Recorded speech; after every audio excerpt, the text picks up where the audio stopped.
India voice, आपकी सोच, आपकी आवाज। नमस्कार, खबर हरियाणा में आप सभी का स्वागत है। मैं हूं आपके साथ प्रज्ञा मिश्रा। बुलेटिन की शुरुआत करेंगे बड़ी और अहम खबर के साथ। तो सबसे पहले बात कर लेते हैं चंडीगढ़ में हरियाणा के मुख्यमंत्री नायब सिंह सैनी ने आवश्यक वस्तुओं को लेकर फैल रही अफवाहों पर प्रेस कॉन्फ्रेंस की है। उन्होंने स्पष्ट किया कि राज्यों में खाद्य सामग्री, ईंधन और अन्य जरूरी वस्तुओं की कोई कमी नहीं है। सीएम ने लोगों से अपील की कि वो अफवाहों पर ध्यान ना दें और घबराकर सामान या जमाखोरी ना करें। साथ ही उन्होंने अधिकारियों को बाजार पर नजर रखने और कालाबाजारी से रोकने के निर्देश दिए हैं। सरकार ने भरोसा दिलाया कि आपूर्ति व्यवस्था सुचारू और आम जनता को किसी तरह की परेशानी नहीं होने दी जाएगी। और क्या कुछ कहा, चलिए आपको सुनाते हैं। सभी पत्रकार एवं सहकार मित्रों का मैं स्वागत करता हूं। हमारे chief principal secretary Arun Kumar ji, हमारे मीडिया का काम देख रहे अत्री जी, पांडुरंग जी, साथियों, आज की जो प्रेस वार्ता है, जो लगातार मिडिल ईस्ट में एक भयानक समस्या आपदा खड़ी हुई है, उस विषय को लेकर के, क्योंकि बहुत सारी ऐसी ज़रूरत की चीज़ें हैं जिनको लेकर के कुछ भ्रम भी फैलाए जा रहे हैं और पैनिक भी खड़ा किया जा रहा है। उसको लेकर के कोई भ्रम की स्थिति या पैनिक खड़ा ना हो, आप लोगों के माध्यम से प्रदेश के मैं सम्मानित सभी जन को कहना चाहूँगा। इस संबंध में मैं सबसे पहले तो देश के यशस्वी प्रधानमंत्री आदरणीय नरेंद्र मोदी जी का मैं धन्यवाद। अब रुक कर लेते हैं अगली खबर की। सोनीपत से जुड़े मामले में विधानसभा चुनाव में कांग्रेस टिकट दिलाने के नाम पर करोड़ों रुपए लेने के आरोप सामने आए हैं। हरियाणा महिला कांग्रेस की पूर्व राज्य महासचिव सुचित्रा ने वरिष्ठ कांग्रेस नेताओं पर गंभीर आरोप लगाते हुए दिल्ली पुलिस में शिकायत दर्ज कराई है। शिकायत में कहा गया है कि चुनाव टिकट का झांसा देकर बड़ी रकम वसूली गई। पुलिस ने मामले को संज्ञान में लेकर जांच शुरू कर दी है और संबंधित तथ्यों की पड़ताल की जा रही है। इस प्रकरण में राजनीतिक गलियारों में हलचल पैदा करती है और आगे की कार्रवाई पर सभी की नजर बनी हुई है। पूरा मामला मैं पहले ही बता चुका हूं जी। केसी वेणुगोपाल, कोडिकुलर सुरेश, प्रियंका गांधी के पीए हैं सदाब अहमद खान, केसी वेणुगोपाल की पीए अनस अली, इनके ही नाम मैंने लिए हैं। बाकी एमपीज के नाम मैंने अभी डिस्क्लोज नहीं किए हैं। अगर वो कॉम्प्रोमाइज मोड पे आते हैं और ये पैसा वापस कर देते हैं तो फिर आगे मैं फर्दर नहीं जाना चाहूंगा कि और एमपीज के मैं नाम डिस्क्लोज करूं। तो सबको पता है, उनको पता है, सारी दिल्ली पुलिस को हमने डिटेल दी हुई है और एफआईआर, जहाँ तक मुझे जानकारी मिली है, एफआईआर रजिस्टर्ड ऑलरेडी हो चुकी है जी। कल मैं दिल्ली गया था राहुल जी के वहाँ प्रोटेस्ट करने के लिए, बट रास्ते में ही उससे 1-1.5 किलोमीटर पहले दिल्ली पुलिस ने पार्लियामेंट स्ट्रीट में वहाँ पे रोक लिया था गाड़ी नंबर ट्रेस करके, और उन्होंने आश्वासन भी दिया गया था मुझे हर जगह से कि आप तुरंत से सारी कार्रवाई कर दी जाएगी। और सबसे खुशी की बात यह है कि भाई दिल्ली पुलिस ने अपना कदम उठाया और बिना किसी दबाव में आते हुए एफआईआर रजिस्टर्ड की। और उसके बाद यही मतलब मैं उनसे निवेदन करूंगा कि जिस हिसाब से उन्होंने ये किया है, तुरंत ही इन सब पे कार्रवाई भी हो आगे।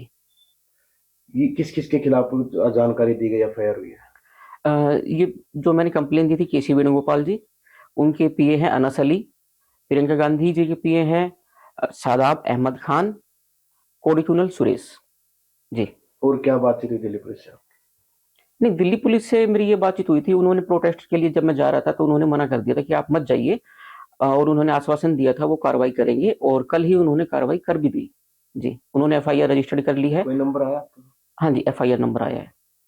अब क्या कह रहे हैं कि जल्द जल्द गिरफ्तारी करेंगे या आपको दोबारा जांच में शामिल करेंगे? नहीं, एक बार जांच करेंगे जो भी उनका प्रक्रिया होती है उसकी ज़्यादा नॉलेज मेरे को है नहीं, जो भी उसकी प्रक्रिया होती है वो उसको फ़ॉलो करेंगे।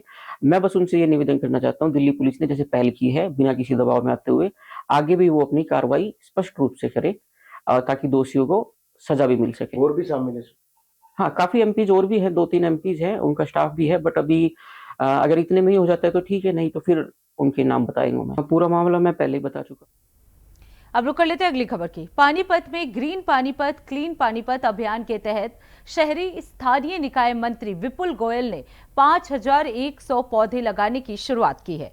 उन्होंने इसे पर्यावरण संरक्षण की दिशा में बड़ा कदम बताते हुए कहा कि जन भागीदारी से ही ऐसे अभियान सफल होते हैं। इस दौरान शहरवासियों, जनप्रतिनिधियों और प्रशासनिक अधिकारियों की सक्रिय भागीदारी देखने को मिले। मंत्री ने सभी को बधाई देते हुए अधिक से अधिक पौधारोपण करने और उनकी देखभाल करने का आह्वान किया ताकि शहर को स्वच्छ, हरित और प्रदूषण मुक्त बनाया जा सके। वासियों को, सभी संस्थाओं को, यहाँ के मेयर को, कमिश्नर को, विधायक जी को, सभी को बहुत बहुत मुबारकबाद की। बहुत अच्छे अभियान की शुरुआत की है और पहले इसका एक चरण वो बड़े अच्छे तरीके से इसको सक्सेस कर चुके हैं। और इसमें देखो, चाहे भारतीय जनता पार्टी के संगठन की बात हो, सभी जनप्रतिनिधियों की बात हो और प्रशासन और सामाजिक संस्थाएं सब मिलकर जब ये काम करती है तभी उसमें सक्सेस मिलती है। और मैं देख रहा हूँ कि आज पूरा का पूरा पानीपत यहाँ पर इस अभियान के लिए उमड़ा हुआ है, तो मुझे लगता है ये अभियान सक्सेस भी होगा और आगे भी चलेगा इस तरीके। सर, पानीपत के निगम को 1 साल पूरे हो गए। पिछले दिनों मैडम ने भी प्रेस कॉन्फ्रेंस भी की थी, उसमें बताया था निगम के कर्मचारियों की कमी है, स्टाफ की कमी है, उसको लेके क्या कहना है? देखिए, जो स्टाफ की छोटी मोटी कमी रहती है उसको पूरा करने का काम हमने आउटसोर्सिंग से स्वच्छता की बात की, आउटसोर्सिंग से डोर टू डोर की बात की, और चीज़ें करने का काम कर रहे हैं। जो आज जितनी ज़रूरत है उतना सब यहाँ पर है और जितनी आगे आगे भर्ती का काम रेगुलर चल ही रहा है, जैसे जैसे लोग। अब रुक कर लेते हैं अगली खबर की। हरियाणा के पलवल में नेताजी सुभाष चंद्र बोस स्टेडियम में फिट इंडिया फिट पलवल कार्यक्रम का भव्य आयोजन हुआ।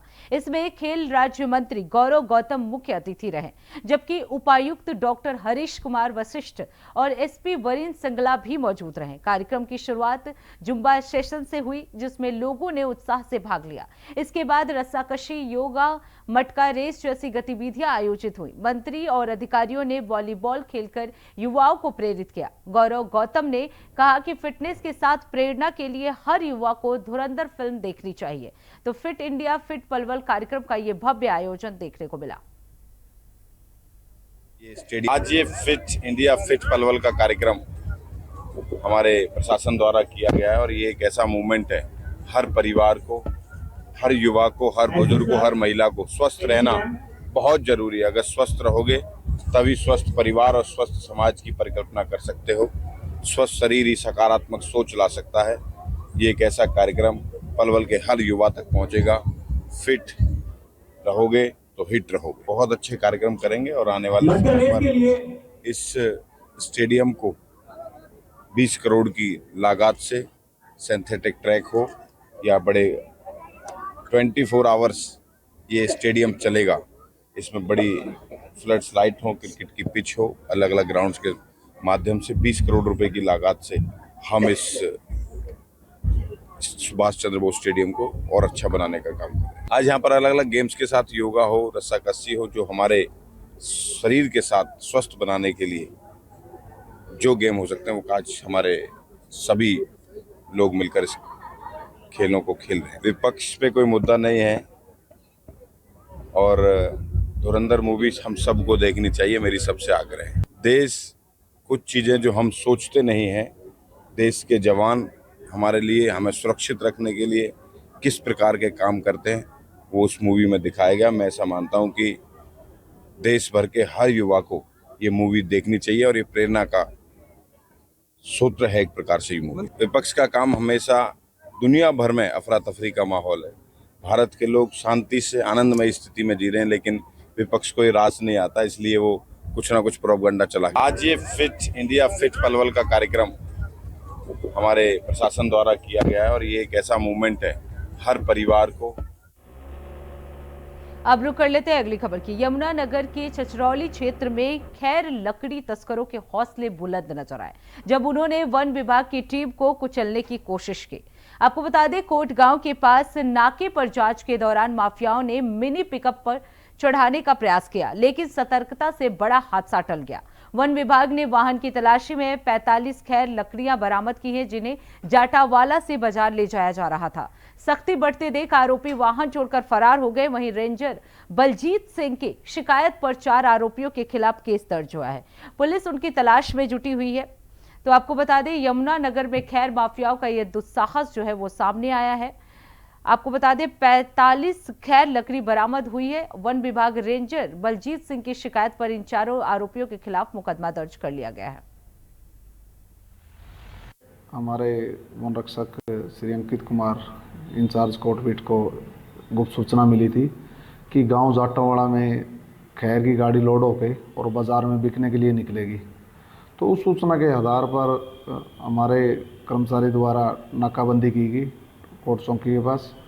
जैसे ही सुबह नाकाबंदी की, कुछ ही देर बाद एक संदिग्ध वाहन जो पिकअप गाड़ी है वो आती हुई दिखाई दी, मिनी ट्रक।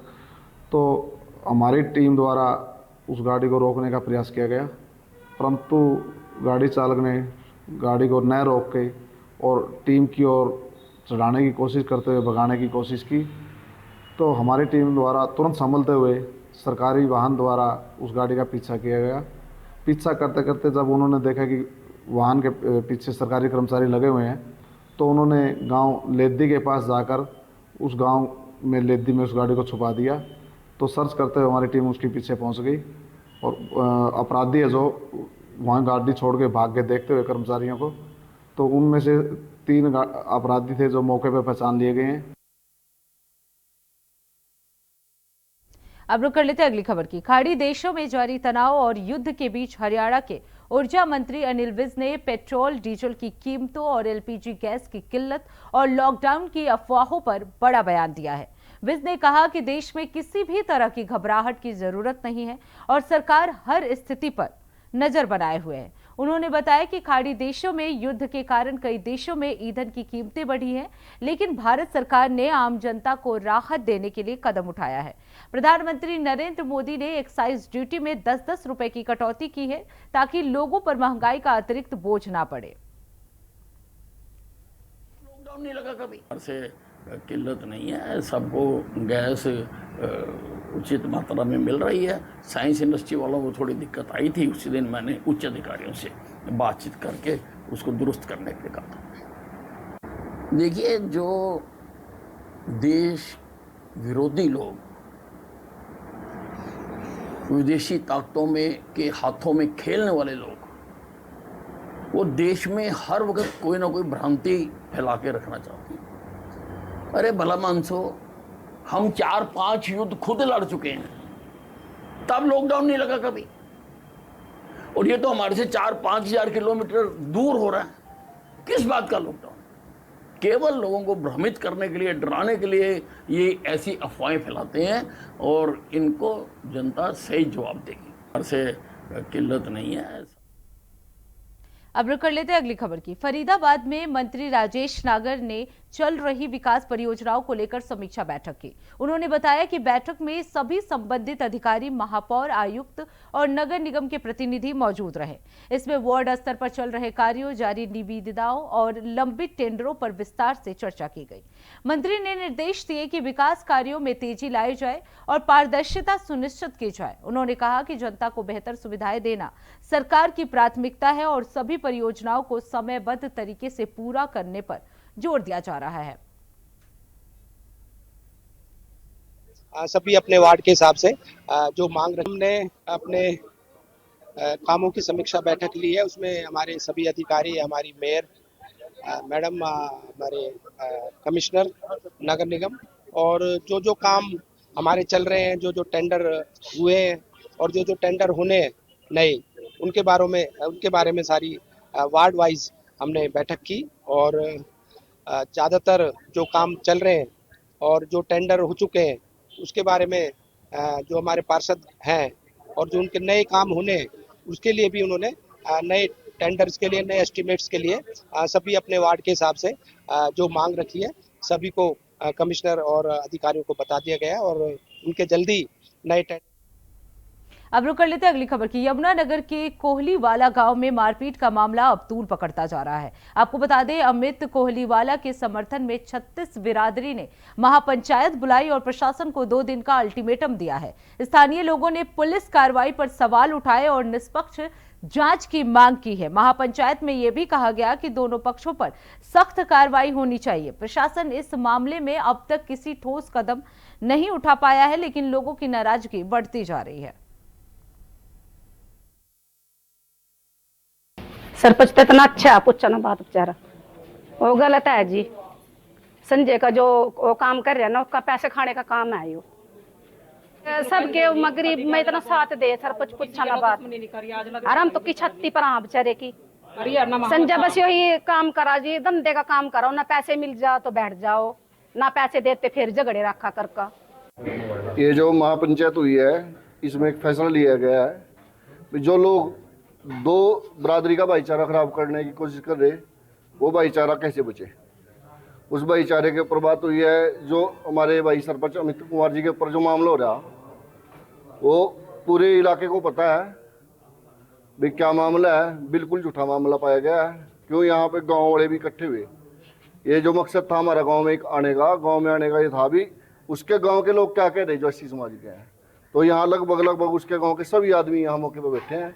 देखिए, आज एक आपने पता एक बड़ा चर्चित मामला हो रहा है यहाँ, और कुछ लोग वहाँ उस पर धरने पे भी बैठे, और आज हम सब लोग इस विषय पर बड़ा गहन चर्चा हुई। यहाँ सारे गांव के इकट्ठे रहते और बाहर से भी कुछ लोग आ रहे थे।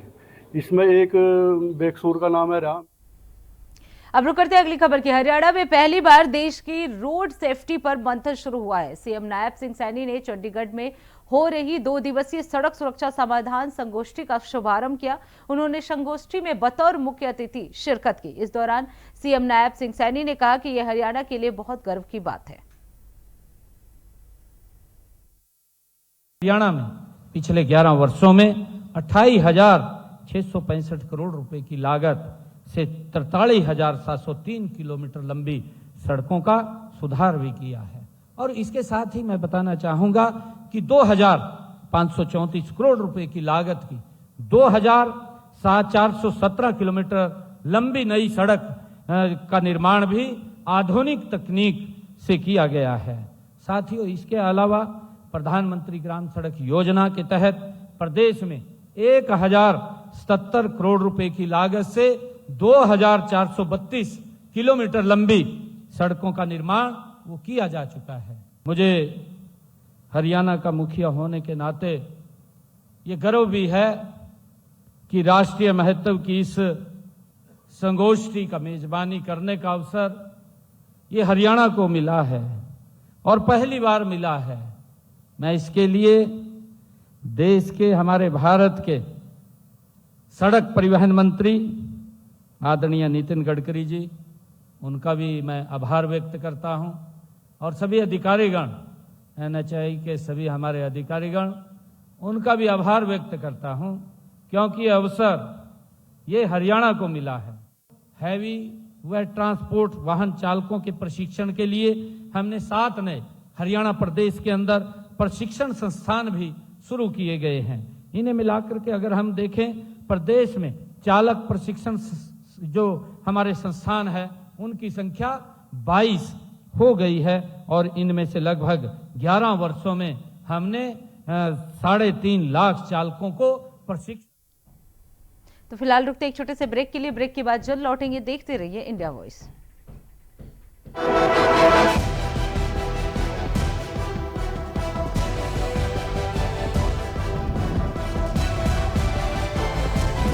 इंडिया वॉइस, आपकी सोच, आपकी आवाज।